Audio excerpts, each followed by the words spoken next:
Hello বন্ধুরা, আজকে আমি এঁচোড় চিংড়ি বানাচ্ছি। তো দেখেই বুঝতে পারছো এটা এঁচোড় চিংড়ি। তো সেটাই আমি কীরকম করে বানালাম তারই একটা ছোট্ট ভিডিও তোমাদের সাথে শেয়ার করলাম। আর হ্যাঁ বন্ধুরা, যদি ভিডিওটা দেখে তোমাদের একটুও ভালো লাগে তাহলে একটা লাইক, কমেন্ট আর শেয়ার করো, আর চ্যানেলটাকে সাবস্ক্রাইব করো। তো চলো আমি এই এঁচোড় চিংড়ি কীভাবে বানালাম সেটাই ভিডিওয় তোমাদের সামনে দেখাচ্ছি। প্রথমে আমি চিংড়ি মাছ নিয়ে নিয়েছিলাম 200 গ্রাম মতো। সেটা ভালো করে ছাড়িয়ে ধুয়ে ওর মধ্যে নুন হলুদ দিয়ে একটু মাখিয়ে রাখলাম। চিংড়ির সাইজটা একটু মোটামুটি বড়ই ছিল। তারপর আমি এঁচোড় কেটে নিয়েছিলাম। তারপর এই এঁচোড়ে দেওয়ার মধ্যে আমি আজকে 3টে পেঁয়াজ মিডিয়াম সাইজের ভালো করে কুচিয়ে নিলাম, আর 2টো মিডিয়াম সাইজের টমেটোকেও ভালো করে কুচিয়ে নিয়েছিলাম। সাথে দিয়েছিলাম 1 ইঞ্চি মতো আদার টুকরো, আর 8-10টা মতো রসুনের কোয়া, আর 4টে লঙ্কা। তোমরা চাইলে এই পেঁয়াজ আর টমেটো গ্রেটারের মধ্যেও গ্রেট করে নিতে পারো, কিন্তু আমি হাতের মধ্যেই দিলাম। তারপরেই আদা, রসুন আর লঙ্কাগুলোকে ভালো করে আমি পেস্ট করে নেব।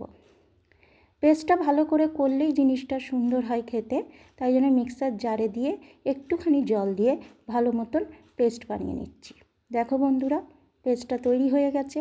এইবার আমি একটা প্যানের মধ্যে একটু সর্ষের তেল দিয়ে, সর্ষের তেলটা ভালো মতো গরম হলে চিংড়ি মাছগুলোকে আমি এক এক করে সব দিয়ে হালকা করে ভেজে নেব। চিংড়ি মাছ বেশি ভাজার দরকার হয় না, একটু হালকা ভাজলেই হয়ে যায়। তাই চিংড়ি মাছগুলোকে হালকা করে ভেজে আমি এক সাইডে তুলে রাখবো। আর এই এঁচোড়ের মধ্যে আমি একটা আলু দেব বলে আমি 2টো মিডিয়াম সাইজের আলুকে একটু বড় বড় করে টুকরো করে নিয়ে ওই ফ্রাই প্যানের মধ্যেই তেল দিয়ে একটু হালকা হলুদ দিয়ে একটু লাল লাল করে ভেজে নিলাম। আজ এঁচোড় চিংড়িটা আমি একটু কুকারেই করব, তাই জন্য আমি আলুটা একটু আগেই ভেজে নিলাম। তারপর কড়াইয়ের মধ্যে একটা প্রেশার কুকার বসিয়ে তার মধ্যে সর্ষের তেল দিয়ে ওর মধ্যে একটু জিরে, একটা দারচিনি, একটা ছোটো এলাচ, একটা বড় এলাচ আর একটা তেজপাতা দিয়ে তেলের মধ্যে নাড়িয়ে চাড়িয়ে এবার যে পেঁয়াজগুলো আমি কুচিয়ে রেখেছিলাম সেই পেঁয়াজগুলো সবটা দিয়ে দিলাম।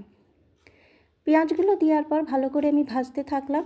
একটুখানি ভাজা হলেই আমি ওর মধ্যে দিয়ে দিলাম 1 চামচ মতো হলুদ, 1 চামচ মতো কাশ্মীরি লঙ্কার গুঁড়ো, এটা আমার ছোটো চামচ ছিল বলে 2 চামচ দিলাম, 1 বড় চামচ জিরে গুঁড়ো, 1 বড় চামচ ধনের গুঁড়ো দিয়ে পেঁয়াজের সাথে ভালো করে নাড়াতে থাকলাম। তারপরে দিয়ে দিলাম আদা, লঙ্কা, রসুনের যে পেস্টটা বানিয়েছিলাম সেই পেস্টটা দিয়ে আমি ভালো করে পেঁয়াজের মধ্যে কষাতে থাকলাম। 2 মিনিট মতন কষানোর পরেই আমি এই পেঁয়াজের মধ্যে যে আদা রসুনের পেস্টের যে মিক্সার জার লেগেছিল সেই জলটুকু দিয়ে দিলাম পেঁয়াজের মধ্যেই। তারপরে দিয়ে দিলাম যে টমেটো আমি কুচিয়ে রেখেছিলাম, পুরো টমেটো কুচিটাকে এর মধ্যে দিয়ে ভালো করে আমি এবার পেঁয়াজ আর টমেটোটাকে কষতে থাকলাম। দেখতেই পাচ্ছ বন্ধুরা কীরকম কষানোটা হচ্ছে। 2 মিনিট মতো কষানোর পরে এবার আমি এঁচোড় যে কেটে রেখেছিলাম এঁচোড়টা আমি পুরোটাই দিয়ে দিলাম। এই এঁচোড়টা আমার 700 গ্রাম মতন ছিল, সেই 700 গ্রাম মতো এঁচোড়ের জন্য আমি এই পরিমাণগুলো নিয়েছিলাম। এবার এঁচোড়টা দিয়ে আমি ভালো করে এবার পেঁয়াজ, আদা, রসুন যে মশলাটা ছিল ভালো করে নাড়াতে থাকলাম, আর তারপরেই দিয়ে দিলাম ভেজে রাখা আলুগুলো। হ্যাঁ বন্ধুরা, এবার সেই আলুগুলো দিয়ে এবার সব শুদ্ধ ভালো করে আমি নাড়াতে থাকলাম আর কষাতে থাকলাম। জানোই তো বন্ধুরা যে এই যত কষানো ভালো হবে তত রান্নাটা সুন্দর হবে। কষানোর পরে একটু জল দিয়ে আমি কুকারে দিয়ে দিলাম আর একটা মাত্র সিটি দিলাম। হ্যাঁ বন্ধুরা, একটা মাত্র সিটি দেওয়ার পর সঙ্গে সঙ্গে খুললাম না। কুকারটা যখন আপনিই ঠান্ডা হবে তারপরেই আমি ঢাকনা খুলে তোমাদের সামনে দেখাচ্ছি। দেখো তো বন্ধুরা কেমন হয়েছে। এই নাও তোমাদের সামনে এখন পরিবেশন করে দেখাচ্ছি কীরকম লাগছে বন্ধুরা, একটু দেখে জানিও কিন্তু ভালো লাগছে। এই রকম এঁচোড় চিংড়ি যদি হয় দুপুরের পাতে তো কেমন লাগে, মন্দ তো হয় না, দুপুরে পুরো জমে যায়, তাই না? ভিডিওটা ভালো লাগে একটু পাশে লাইক, কমেন্ট আর শেয়ার করো।